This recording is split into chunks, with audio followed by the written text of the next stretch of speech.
ද්‍රාවකයක ද්‍රාව්‍යතාවය. මේක ඇයි සරල කතාවක් තියෙනවා. හරිද? මේක ලේසි. මේක මේ මම ලේසි මම කියන්නේ මම හිතන්නකො මෙහෙම ද්‍රාවණයක දැන් ඔයා ගන්නවා ද්‍රාවණයක් කියන එක තමයි ඒක කැලේ දෙකක්.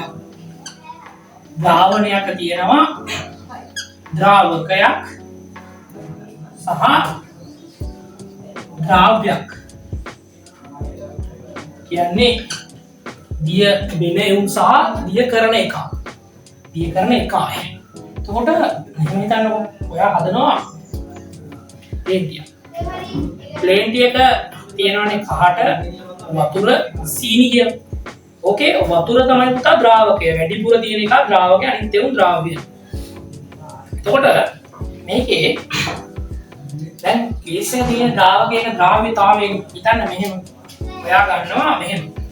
අපි නිකන් හිතමු ඔයාට පොඩි ආසාවක් වෙනවා වතුර වලට සීන් දාලා බොන්න. අපේ ගැස්ටික් හදනවා බොන්න. එහෙම බොන්න ඉතින්. ඔයා මොකද කරන්නේ? ගන්නවා ඉලෙක්ට්‍රොනික තරාදියක්. අරගෙන කිරා ගන්නවා මේ ග්‍රෑම් 100ක ජලය. sorry ග්‍රෑම් 100ක ජලය කිරා ගන්න. කිරාගෙන මේකට සීනි දිය ගන්නවා. දැන් සීනි දිය. යම් මොහොතකදී සීනි දිය වෙලා මෙයා උඩරින්ම සන්තුෂ්ට වෙනවා. මෙයාට දිය වෙන බල උඩරින් මට්ටමට දියනවා. හරි. අන්න ඒක තමයි ද්‍රාව්‍යතාවය කියලා කියන්නේ. ඒ කියන්නේ දැන් මෙයා ඕන උෂ්ණත්වයක ඉන්න පුළුවන්. දැන් ගෙදර උෂ්ණත්වය කියලා ගාවට මනින්න විදිහක් නැහැ. නැත්නම් කාම උෂ්ණත්වය කියලා මේක. වර කාම උෂ්ණත්වය හරි ඕන උෂ්ණත්වය. යම් උෂ්ණත්වයකදී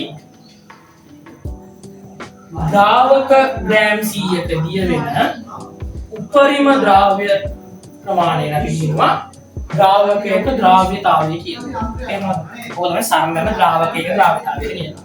ඒ කියන්නේ යම් උෂ්ණත්වයකදී ඕනම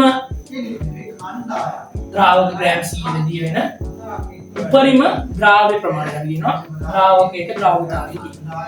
අනේ වගේ ලේසි මේ විද්‍යාවේ සෑහෙන